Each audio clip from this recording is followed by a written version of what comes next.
ಎಲ್ಲರಿಗೂ ನಮಸ್ಕಾರ. ಮನೆಯ ದಾರಿದ್ರ್ಯ ಹೋಗಲಾಡಿಸಲು ಪ್ರತಿದಿನ ತಪ್ಪದೆ ಈ 6 ಕೆಲಸಗಳನ್ನು ಮಾಡಿ. ಮೊದಲನೇದು, ಪ್ರತಿದಿನ ಸಂಜೆ 4 ಕರ್ಪೂರವನ್ನು ತೆಗೆದುಕೊಂಡು ವಿಳೆದೆಲೆಯ ಮೇಲೆ ಇರಿಸಿ ಮನೆಯ ಕೋಣೆಯ 4 ದಿಕ್ಕಿನಲ್ಲೂ ಕರ್ಪೂರದ ಹೊಗೆಯನ್ನು ಹಾಕಬೇಕು. ಇದು ಮನೆಯಲ್ಲಿರುವ ನಕಾರಾತ್ಮಕ ಶಕ್ತಿಯನ್ನು ಹೊಡೆದೋಡಿಸಿ ಮನೆ ಏಳಿಗೆ ಆಗುವಂತೆ ಮಾಡುತ್ತದೆ. ಪ್ರತಿದಿನ ಮುಂಜಾನೆ ಎದ್ದು ಮನೆ ಅಂಗಳದಲ್ಲಿ ರಂಗೋಲಿಯನ್ನು ಹಾಕಿ. ರಂಗೋಲಿಯಲ್ಲಿ ಅಷ್ಟಲಕ್ಷ್ಮಿ ನೆಲೆಸಿರುತ್ತಾಳೆ ಎನ್ನುವ ಪ್ರತೀತಿ ಇದೆ. ಮನೆಯ ಅಂಗಳದಲ್ಲಿ ರಂಗೋಲಿಯನ್ನು ಹಾಕುವುದರಿಂದ ಋಣಾತ್ಮಕ ಶಕ್ತಿಗಳು ಮನೆಯನ್ನು ಪ್ರವೇಶಿಸುವುದಿಲ್ಲ.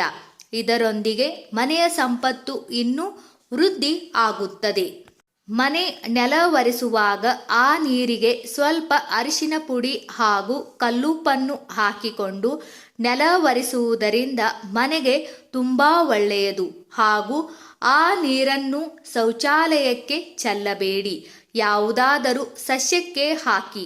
ಮನೆಯನ್ನು ಈ ವಿಧಾನದಲ್ಲಿ ಸ್ವಚ್ಛ ಮಾಡುವುದರಿಂದ ಮನೆಯಲ್ಲಿನ ನಕಾರಾತ್ಮಕ ಶಕ್ತಿಗಳು ದೂರವಾಗಿ ಮನೆಯಲ್ಲಿನ ಆರ್ಥಿಕ ಅಭಿವೃದ್ಧಿ ಉತ್ತಮವಾಗುತ್ತದೆ. ಮನೆ ಅಥವಾ ಕಚೇರಿಗೆ ಹೋಗುವಾಗ ಯಾವಾಗಲೂ ಬಲಗಾಲನ್ನು ಮುಂದೆ ಇಟ್ಟು ಪ್ರವೇಶಿಸಬೇಕು.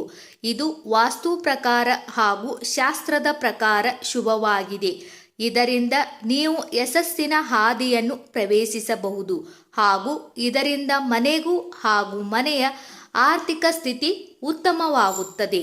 ಮನೆಯ ಆರ್ಥಿಕ ಅಭಿವೃದ್ಧಿಗಾಗಿ ಒಂದು ಗಾಜಿನ ಬಟ್ಟಲಲ್ಲಿ ಉಪ್ಪನ್ನು ತೆಗೆದುಕೊಂಡು ಉಪ್ಪಿನೊಂದಿಗೆ 4-5 ಲವಂಗವನ್ನು ಇಟ್ಟು ಅದನ್ನು ಮನೆಯ ಯಾವುದೇ ಮೂಲೆಯಲ್ಲಿ ಕೂಡ ಇರಿಸಬಹುದು. ಹೀಗೆ ಮಾಡುವುದರಿಂದ ಮನೆಯಲ್ಲಿ ಆರ್ಥಿಕ ಅಭಿವೃದ್ಧಿ ಆಗುತ್ತದೆ ಹಾಗೂ ಶಾಂತಿ ನೆಮ್ಮದಿ ನೆಲೆಸುತ್ತದೆ.